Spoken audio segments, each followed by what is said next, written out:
السلام عليكم ورحمة الله وبركاته. ازيكم عاملين ايه؟ لو مهتم جدا ومفيد فعل التطبيقات اشترك في القناة وفعل زر الجرس عشان يوصلك كل ما جديد ومفيد. فعل التطبيقات في القناة عندي اضرب التطبيقات الحديثة اللي بتسهل عليك حياتك اليومية والتطبيقات الفيك وكمان التطبيقات الهاكر. النهارده ان شاء الله مع شرح تطبيق جديد هو اسمه تطبيق المسافر.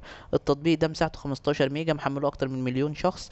التطبيق ده خاص بدولة الامارات. بتقدر من خلال التطبيق ده ان انت لو مسافر دولة الامارات او انت في الامارات ومسافر اي دولة تانية، فانت بتقدر تحمل التطبيق ده علشان تقدر تحجز تذكرة الطيران بتاعتك، تقدر تحجز فندق، تقدر تحجز عربية ان تتنقل بيها، تقدر تحجز شاليه لو انت مسافر مثلا بلد فيها مصيف، تقدر تحجز تاكسي مثلا يوصلك من المطار.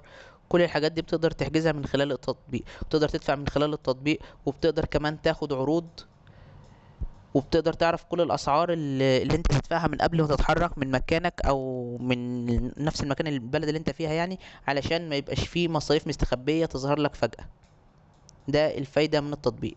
مشكلة التطبيق انه اول حاجة التطبيق ده لو انت عايز تحجز على فندق معين في دولة معينة، لازم تتصل بالفندق ده قبل ما تسافر او قبل ما تحجز من خلال التطبيق ده، علشان لو وتسأله الفندق ده انت بتتعامل مع تطبيق المسافر ولا لا. علشان لو ما بيتعاملش معاه هتلاقي التطبيق ده انت دخلت على فندق معين وحجزت يقول لك خلاص تمام وكده، وبعد ما تحجز وتروح وتسافر البلد التانية تلاقيه حاجز لك على فندق تاني. ليه بقى الكلام ده؟ لانه يقول لك احنا مش بنتعامل مع الفندق ده، فاحنا حجزنا لك على فندق تاني. فانت لازم قبل ما تتحرك من البلد اللي انت فيها، لو عايز تحجز فندق معين بعينه، لازم تتصل بالفندق ده وتعرف ان هو بيتعامل مع التطبيق ده ولا لا.